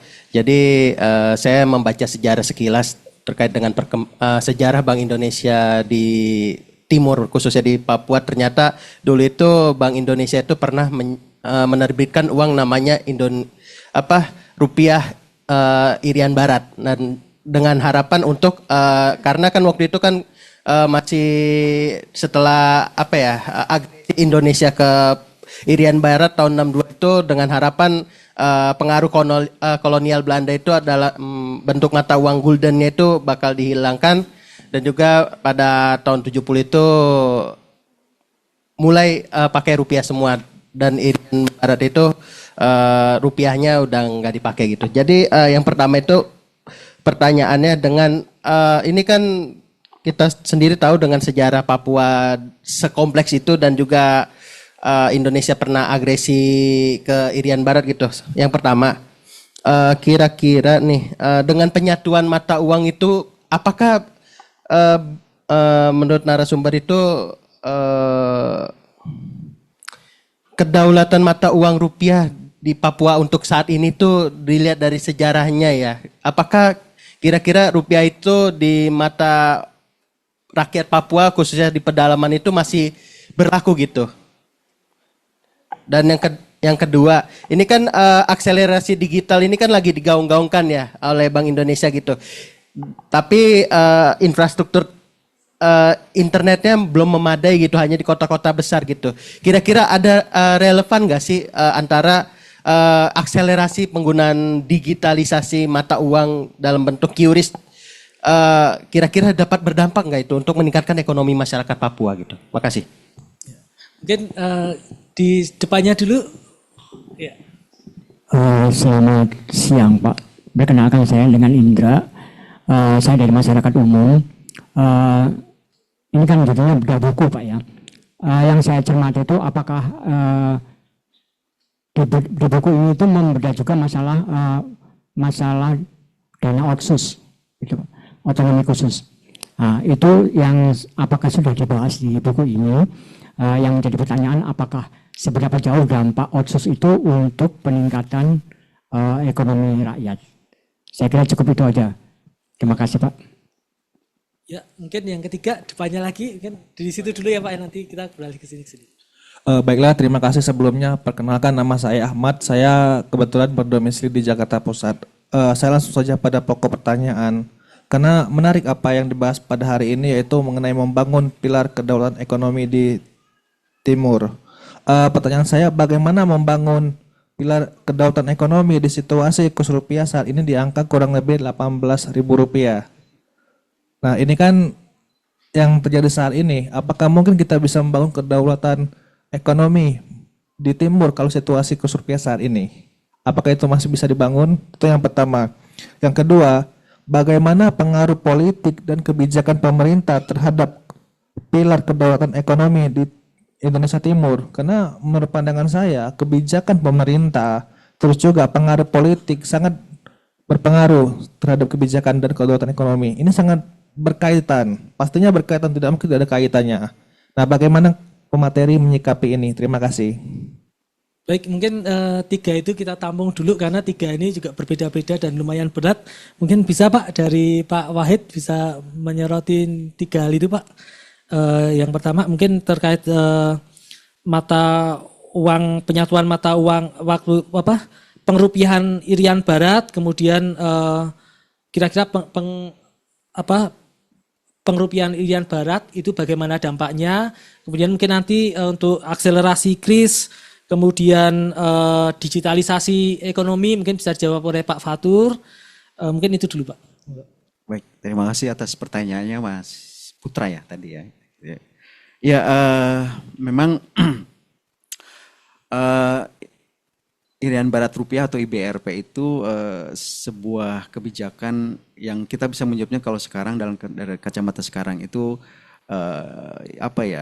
darurat gitu kan, darurat dalam pengertian bahwa ini terkait juga dengan upaya tadi mendukung Trikora dan menjadikan tadi menarik hati dan pikiran masyarakat Papua untuk nanti memilih Indonesia, kurang lebih seperti itu, dan juga mencoba menyatukan masyarakat Papua dengan sistem perekonomian nasional, kurang lebih seperti itu. Jadi IBRP satu hal, pengrupiahan itu hal yang lain. Artinya kan pengrupiahan itu bagaimana rupiah ini disosialisasikan kepada masyarakat. Ini dalam literatur mungkin disebut juga monetisasi ya. Jadi bagaimana penggunaan mata uang rupiah ini di dalam masyarakat, misalnya seperti itu. Kita harus, tadi sudah saya sampaikan ke dalam konteks waktu itu, jadi memang ketika rupiah Irian Barat itu diperkenalkan dan kemudian pengrupiahan itu dilakukan, pada saat yang sama juga beredar mata uang gulden tadi. Ya, jadi ini memang satu tantangan juga tadi, mungkin kalau bisa bicara tantangan itu kita sangat sulit sekali untuk mengukur dan datanya tidak banyak bagaimana sebenarnya dampaknya terhadap masyarakat. Yang ada di dalam koran ataupun itu adalah bahwa memang ada kebingungan di dalam masyarakat. Itu kan kebingungan. Karena mereka bingung ini harus pakai mata uang yang mana. Yang kedua, adanya dua mata uang yang berbeda itu menyebabkan standar harga menjadi berbeda, ya kayak gitu, dan itu memang menyulitkan. Bahkan IBRP itu juga kalau dibandingkan dengan rupiah yang lain, katakanlah karena kan banyak juga di Papua itu pedagang dari Makassar, dari Bugis, kemudian dari Jawa yang berdagang membawa komoditi, itu nilainya berbeda dengan rupiah yang dari Jawa misalnya atau kayak gitu. Itu hal yang bersifat teknis memang kayak gitu, dan cukup dalam tanda petik ya menjadi kendala. Tetapi kita membacanya dalam kerangka yang lebih luas bahwa ini adalah upaya pemerintah untuk mencoba supaya rupiah atau bagaimana Papua Barat ini bisa masuk di dalam sirkuit aktivitas ekonomi nasional kayak gitu. Dan tentu ini bukan proses instan karena tadi kemudian IBRP rupiah ini juga nanti berhenti juga, ditarik juga setelah PPRA, kemudian menjadi rupiah yang sama dengan wilayah yang lainnya kayak gitu. Jadi memang ada dampaknya Mas kayak gitu kepada masyarakat, dan itu ada kebingungan dan kemudian juga tadi harga-harga yang tidak ajak, tidak beda-beda kayak gitu dalam beberapa hal. Nah, yang belum kita ketahui itu adalah peta persebarannya. Yang golden itu di daerah mana, yang rupiah itu daerah mana, itu kita tidak menemukan datanya. Tapi kita berasumsi pemerintah Belanda itu jangan dalam beberapa hal juga sangat berupaya untuk mendekati masyarakat itu Papua melalui zending juga, melalui gereja. Jadi mendekati gereja-gereja juga kayak gitu. Jadi ini menjadi sangat sulit sekali untuk diketahui kayak gitu.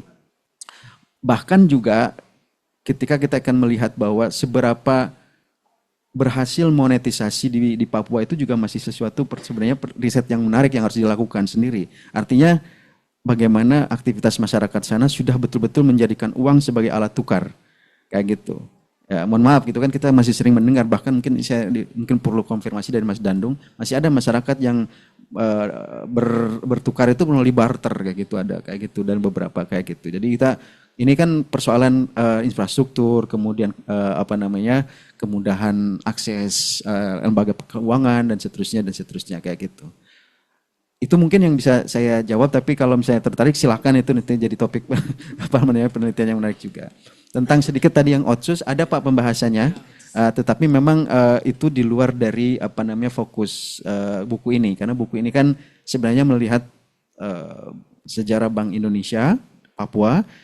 Ya ibaratnya kita menjadikan Bank Indonesia itu sebagai jendela untuk melihat apa yang terjadi di Papua.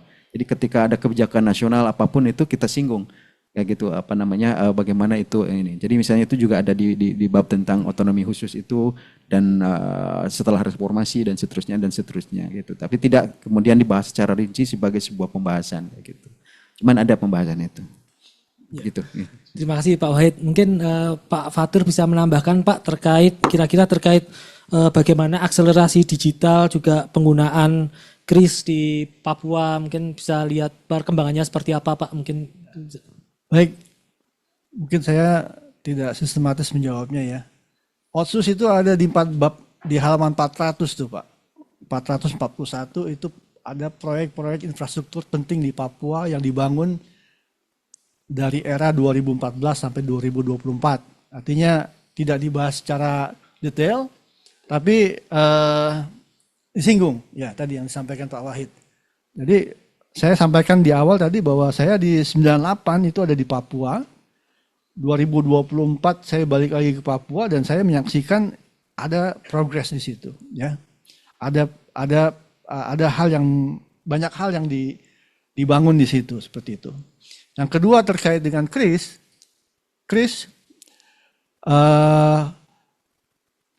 memang banyak daerah yang masih blank spot ya, karena geografisnya sangat menantang. Tapi Papua itu kemajuan atau perkembangan KRIS dari sisi merchant pengguna tumbuhnya itu eksponensial. Jadi sangat tinggi Pak. Dalam 3 tahun terakhir ini sangat tinggi. Sayang saya nggak bawa datanya. Mas Dandung juga masih ingat mungkin waktu kita di Papua itu pertumbuhan adopsi KRIS itu tinggi Pak. Jadi merchant atau toko yang pakai KRIS itu banyak. UMKM yang mengadopsi KRIS banyak. Usernya juga. Kemudian apalagi user, merchant dan lupa saya. Jadi adopsi KRIS itu tumbuhnya eksponensial, termasuk yang eksponensial di Papua Pak. Seperti itu. Kemudian tadi apalagi itu ini Pak, membangun kedaulatan di situasi KUS yang ya ini kan kita bicara, saya membatasi dalam konteks sejarah ya. Kita dalam sebuah perekonomian kan kita melihat jangka panjang ya. Artinya seperti di Papua kita upaya-upaya untuk membangun kedaulatan itu ya dengan membangun bank sentral gitu ya. Kemudian juga menjalankan tugas-tugas bank sentral seperti itu ya. Money supply, kemudian juga pengembangan UMKM. Nah, di antara perjalanannya gitu, dalam perjalanannya mungkin ada volatility lah, katakanlah ada apa namanya ups and down ya, seperti yang kita hadapi sekarang. Ya, dan saya rasa itu dialami juga di beberapa negara ya. Dan kita saya ingin menyampaikan Bank Indonesia telah melakukan beberapa upaya, serangkaian upaya untuk menstabilkan itu ya. Saat ini stabilitas itu sangat penting, seperti itu. Apalagi Mas Nadung? Itu aja sih Pak. Ya.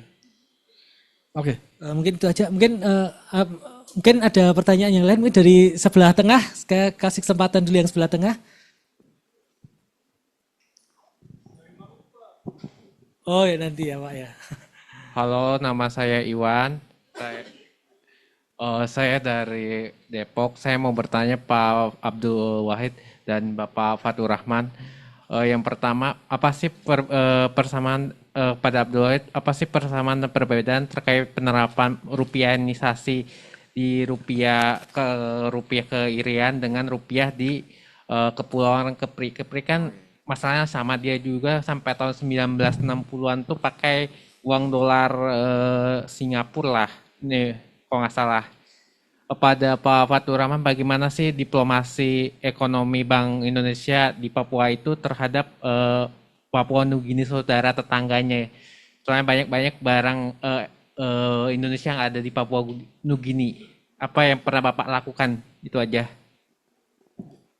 Baik, mungkin yang kedua Pak, Bapak yang depannya. Saya dengan Bambang dari Umum. Saya mau tanya untuk Pak Fatur Rahman, apakah program tol laut yang pernah dicanangkan itu, program tol laut satu harga itu berpengaruh bagi Papua itu? Maksudnya perputaran di sana kan banyak sekali uangnya gitu. Bisa menghemat atau gimana dari BI-nya? Terima kasih Pak Bambang. Mungkin dari sini Ibu.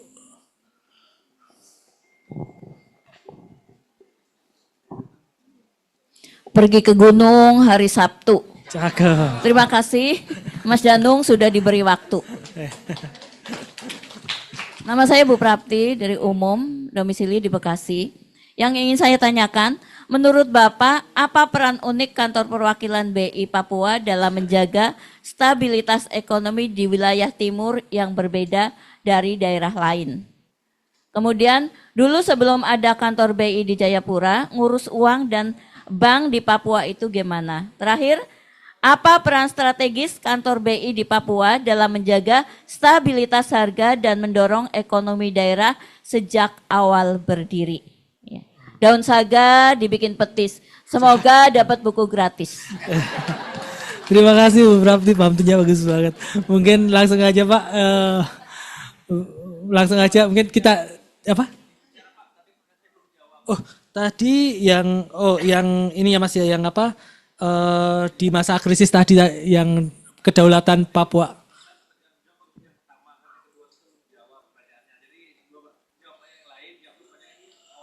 Oh, iya.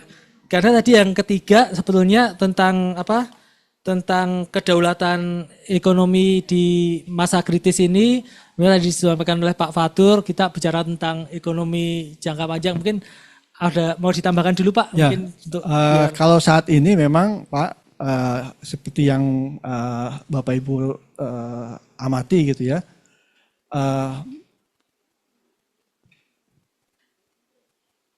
tadi yang kedua ya. Ya, jadi upaya-upaya untuk stabilisasi kan sudah dilakukan. Mungkin saya nggak mau detail di situ ya. Upaya-upaya stabilisasi rupiah sudah ditempuh oleh Bank Indonesia untuk menjaga nilai rupiahnya Pak, dari sisi mata uang, dari sisi kurs maupun juga dari sisi inflasi seperti itu. Mungkin itu Pak. Jadi saya ingin menyampaikan itu. Ya. Ya, mungkin itu Pak. Mungkin Pak Ahmad itu sudah dijawab.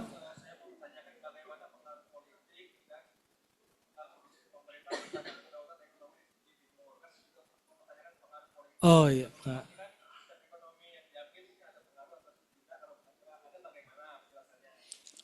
Ini pertanyaannya umum banget ya, pengaruh kebijakan pemerintah ya, pengaruh kebijakan pemerintah di sana ya. Yang mana, ada kebijakan yang mana Pak? Saya jawabnya supaya bingung. Boleh Pak, mungkin bisa. Ya jadi intinya Papua itu kan tadi disampaikan punya potensi ekonomi Pak ya, punya potensi ekonomi. Kemudian juga kebijakan pemerintah di Papua. Kalau kita lihat dari pemerintahan Pak Jokowi itu lebih pada membangun infrastruktur di sana, ya, membangun infrastruktur, ada pelabuhan, ada infrastruktur jalan, kemudian juga infrastruktur PLBN tadi di halaman 400 gitu ya. Jadi sebetulnya pemerintah itu kalau kita lihat sudah memberikan sudah membangun infrastruktur baik fisik maupun non fisik di Papua. Nah, seperti itu. Jadi saya ke pedalaman gitu ya, ke pegunungan dan ke ke Merauke katakanlah, ke PLBN itu sudah tersedia Pak, ya seperti itu. Nah, kalau memang ada hal-hal yang masih ada daerah yang masih belum ada akses secara baik, ya itu memang PR kita gitu, PR selanjutnya seperti itu ya. Seperti itu ya. Ini kita bicara soal sejarah nih. Saya rasa itu. Ya, mungkin sekalian nyambung Pak, tadi mungkin pertanyaannya bisa nyambung dengan pertanyaan Pak Bambang terkait dengan tol laut Pak, apakah tol laut bisa beroperasi dengan baik gitu Pak? Mungkin masih terkait dengan kebijakan pemerintah juga. Tol laut sebagaimana yang saya monitor Pak di di Papua itu dimanfaatkan Pak. Dimanfaatkan, bahkan beberapa pengusaha yang menyampaikan itu sebenarnya kurang frekuensinya, ya. Jadi tol laut itu khususnya untuk membawa barang-barang yang sifatnya durable goods ya, barang-barang material gitu ya, semen dan lain-lain, seng untuk bangunan lah seperti itu. Jadi untuk daerah-daerah kawasan timur Indonesia itu sangat kalau dari pantauan kami dengan pelaku usaha itu membantu. Kemudian tadi yang pertama ada juga Papua Nugini, bagaimana diplomasinya. Kita memang punya border dengan Papua Nugini. Di situ ada PLBN dan ada pasar ya, pasar SKO, di mana sebetulnya mereka yang sangat tergantung dengan Indonesia ya, sembakonya maupun komoditas pakaian dan lain-lain. Jadi diplomasinya kalau dari si pemerintah Indonesia, khususnya pemerintah provinsi Papua itu kita ada kayak semacam trade fair antara Indonesia dengan Papua Nugini. Kemudian juga kita juga dalam waktu dekat akan buat kesepakatan MOU dengan Bank Sentral di Papua Nugini untuk edukasi masyarakat, karena masih ada masyarakat di perbatasan yang masih belum menggunakan mata uangnya masing-masing gitu ya dengan baik. Bahkan kalau kita tahu teman-teman di Papua Nugini itu kadang kalau berobat itu perginya ke Jayapura, karena memang jarak tempuh antara Skau dengan Jayapura itu cuma sekitar 1 jam gitu. Mungkin bisa lanjut ke, mungkin ada yang tambahkan Pak? Peran uniknya tadi Ibu ya. Peran uniknya di Papua itu peran uniknya adalah sebetulnya nggak unik-unik banget Bu. Ya. Jadi peran uniknya adalah sebetulnya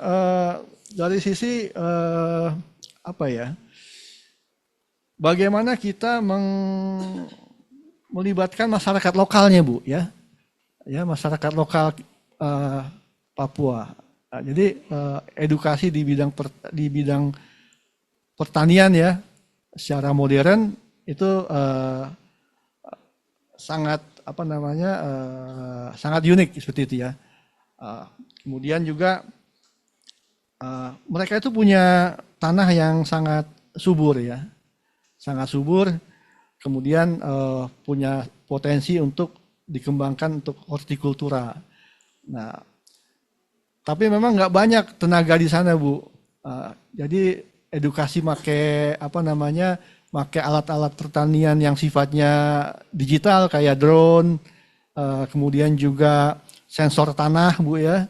Itu merupakan hal-hal yang kita tempuh supaya bisa mengimbangi tenaga kerja pertanian di bidang pertanian yang tidak banyak di sana, seperti itu. Mereka punya tanah yang luas, tapi orangnya nggak sebanyak kayak di Jawa, Bu. Kebalikan. Jadi teknologi itu diharuskan lah seperti itu. Demikian, Bu. Jadi kalau jalan-jalan ke daerah timur tuh rasanya banyak tanah kosong, Bu. Kalau di Jawa kayak setiap jengkal udah ada manusianya, kalau di daerah timur itu banyak lahan-lahan kosong, jadi masih aman. Kemudian mungkin tadi Pak Wahid, mungkin Pak ada pertanyaan dari Mas Iwan tadi yang tentang pengerupiahan Papua dengan yang di Kepri itu, Pak. Ya, terima kasih atas pertanyaannya Mas Iwan. Menarik pertanyaan itu, terus terang saya belum memikirkan itu. Jadi belum tahu kalau dibandingkan seperti apa. Cuman untuk awal misalnya kita bisa pertimbangkan konteksnya sangat berbeda.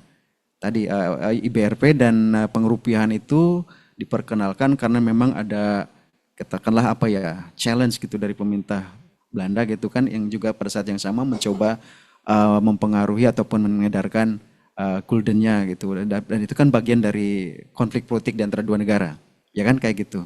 Nah kalau di Riau saya tidak terlalu yakin kalau itu adalah bagian dari misalnya konfrontasi, karena konfrontasi banyaknya terjadinya kalau yang pada level grassroots itu pada di Kalimantan ya kayak gitu, yang Paraku kemudian seterusnya di sana kan kayak gitu. Jadi untuk yang Riau atau Kepulauan Riau saya tidak tahu terus terang karena belum meneliti bagaimana itu operasional di lapangannya seperti apa, tetapi ini dua kebijakan yang konteksnya agak sedikit berbeda, hanya memang hampir diambil pada waktu yang bersamaan, kurang lebih seperti itu. Jadi mungkin kalau yang saya bilang mungkin ya, kepulauan itu juga bagian dari untuk menegaskan pengaruh rupiah di sana supaya masyarakat sempat juga tidak terpengaruh oleh mata uang yang lain. Misalnya kan di sana bisa ringgit, bisa dolar Singapura atau yang lain dan sebagainya misalnya seperti itu. Jadi ini kan tantangan yang dihadapi oleh negara-negara kepulauan seperti Indonesia, di mana masyarakat-masyarakat yang terluarnya itu langsung berhadapan ataupun berbatasan langsung dengan negara tetangga. Dan ini kita kalau bicara kedaulatan ekonomi kan salah satu indikatornya itu adalah mata uang resmi negara tersebut dipakai, diterima dan digunakan oleh masyarakat setempat gitu untuk kehidupan sehari-harinya. Jadi kalau tidak digunakan kan kita menyebutnya itu berarti mata uang rupiah katakanlah gitu belum terlalu kuat di sana atau belum dilihat sebagai mata uang yang lebih menguntungkan untuk digunakan seperti itu. Jadi terima kasih atas pertanyaannya. Mungkin saya akan meliti itu berikutnya kayak gitu.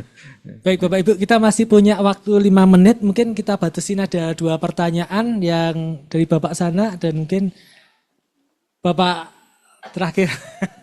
Maaf Bu, nanti coba kalau ada waktu lagi ya Bu ya. Monggo. Baik, terima kasih. Bismillahirrahmanirrahim. Assalamualaikum warahmatullahi wabarakatuh. Waalaikumsalam warahmatullahi wabarakatuh. Perkenalkan, nama saya Bahar dari Maluku. Sebelum saya bertanya, kami tertarik dengan beda bukunya, yaitu Membangun Pilar Kedaulatan Ekonomi di Indonesia Timur. Ini salah satu beda buku yang mungkin bagi kami orang Timur, khusus Maluku dan Papua, ini satu sumber informasi yang nantinya bisa disosialisasikan khususnya di Papua dan Maluku. Nah, cuman sebelum kami masuk di sini, kami dibatasi.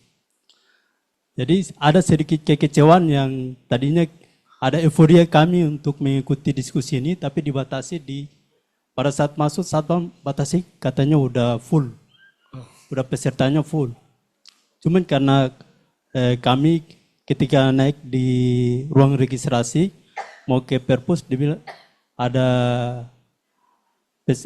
ibu-ibu bilang bisa masuk kalau untuk mengikuti. Yang tadinya euforia kami untuk mengikuti diskusi ini, tapi pas kita udah di sini, alhamdulillah udah bisa masuk mengikuti kegiatan ini. Nah, pertanyaan saya, bagaimana relevansi gagasan pembangunan pilar kedaulatan ekonomi Indonesia dalam buku ini terhadap kesejahteraan masyarakat Papua?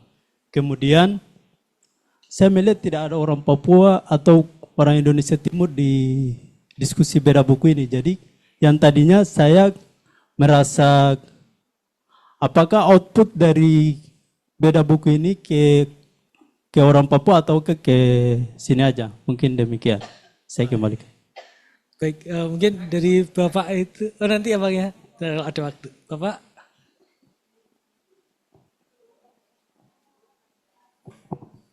Terima kasih sebelumnya kesempatan yang diberikan pada saya. Assalamualaikum warahmatullahi wabarakatuh. Saya Pak Arief dari Kemenhan. Saya mau menanyakan ke Pak Halim tentang bedah buku ini sesuai dengan bidang saya. Bagaimana sejarah waktu penanganan BI pendirian di sana, pendekatan keamanan tentu lebih mencekam daripada sekarang gitu Pak. Apakah Bapak ikut meliti segala? Cukup itu aja Pak. Sekian. Terima kasih. Ya. Baik, itu dua dulu ya. Monggo Pak Wahid, Pak Fatur dulu kalau mau dijawab Pak untuk yang pertanyaan Baik, pertama. Tadi pertanyaannya Mas Pak Bahar ya. Pak Bahar, jadi sebetulnya buku ini sudah selesai setahun yang lalu ya Pak ya. Sudah diluncurkan Pak di Papua. Jadi ketika ada festival Cendrawasih di Papua, buku ini diluncurkan. Ya, dengan Universitas Cendrawasih. Jadi pada festival Cendrawasih itu, saya nggak ingat tanggalnya, tapi itu bulan Juni ya Pak ya. Juni awal ya, Juni awal ya. Nah itu disandingkan dengan diluncurkan terbuka, ada Pak Wahid hadir juga Pak ya. Kemudian juga disandingkan dengan sesi motivasi yang narasumbernya itu orang asli Papua Pak ya. Jadi kebetulan saya masih di situ, ada salah satu narasumbernya adalah dua pilot dari Citylink perempuan, orang asli Papua, kemudian juga ahli data science yang baru lulus dari Chicago, dan juga pilot juga yang menerbangkan pesawat kecil ke pedalaman. Dan juga kalau teman-teman tahu pemain nasional Boas Solosa ya, Temnas ya. Seperti itu Pak. Jadi ini buku ini sebetulnya justru ini bedah buku yang kedua nih ya setelah peluncuran. Nah harapannya memang buku ini merawat ingatan kita, merawat sejarah bagaimana perkembangan Papua khususnya dan bagaimana peran Bank Indonesia di Papua. Jadi seperti itu yang dapat kami sampaikan. Mungkin yang terakhir Pak Wahid yang tadi ada yang keamanan waktu. Ya, tapi sebelum itu saya juga ingin menambahkan Pak Fatur. Jadi Mas, waktu peluncuran di Papua itu juga kita desain sedemikian rupa ya Pak. Nah, dan audiensnya itu mahasiswa kebanyakan. Jadi kita memang sangat menginginkan generasi muda untuk membaca buku ini kayak gitu. Kemudian ketika proses penulisan juga kita mendatangkan bertemu dan berkali-kali dengan beberapa ahli dari Cendrawasih, saya lupa Pak Fredrik Soko. Pak Profesor Fredrik Soko gitu yang sangat membantu dari awal mengarahkan dan juga memberikan masukan-masukan tentang buku ini. Dan kalau tertarik tentang Maluku sebenarnya ada juga buku seri khusus tentang Ambon Pak. Jadi itu dan semua seri buku dari Bank Indonesia Institute ini bisa di-download gratis di websitenya. Jadi ini sebenarnya nanti Anda bisa informasikan ke teman-teman gitu. Silakan di-download itu dan bisa dibaca gitu. Untuk pertanyaan dari Bapak tadi terima kasih. Ya itu menarik sekali aspek keamanan ya ketika pendirian kota kantor-kantor bank cabang Indonesia itu pada tahun-tahun itu, yang di Jayapura kan 1962, kemudian di 4 kota yang lainnya itu di tahun 1963 Desember, kemudian yang lainnya antara Februari sampai Maret. Aspek keamanan sangat diperhatikan memang Pak, kayak gitu. Tetapi semua kantor tersebut dibangun di kota, di pusat kota. Jadi ini daerah di mana yang diperkirakan relatif keamanannya baik dan terjamin gitu. Dan itu menjadi faktor yang paling awal dipertimbangkan memang kayak gitu. Tapi kita juga bisa sampaikan bahwa tadi pendirian kantor Bank Indonesia di 5 kota itu sebenarnya tidak semata-mata ekonomi itu tadi. Jadi itu kayak lebih simbolik juga bahwa negara hadir, Indonesia hadir di sana dan mencoba untuk memberikan manfaat kepada masyarakat sekitar gitu. Jadi begitu kurang lebih Pak. Ya, terima kasih. Baik, demikian mungkin acara kita hari ini untuk bedah buku, sesi tanya jawab, kemudian mohon maaf untuk keterbatasan waktu. Jadi mungkin kalau tadi ada yang belum sempat bertanya, mungkin bisa disampaikan pada kesempatan setelah ini. Dan sekali lagi dari narasumber maupun dari BI Institute maupun dari narasumber dan dari saya moderator, itu berharap supaya buku ini bisa menjadi warisan atau legasi, kemudian juga menjadi referensi tidak hanya bagi Bank Indonesia tapi juga bagi negara Indonesia, bagi masyarakat Papua dan siapapun yang ingin mengenal Papua lebih jauh, lebih dalam. Kemudian akhir kata kita mewakili narasumber kita berharap supaya kita semua selalu dalam keadaan sehat dan sejahtera, begitu juga untuk masyarakat Indonesia dan juga warga Papua. Demikian kami undur diri. Terima kasih. Wassalamualaikum warahmatullahi wabarakatuh.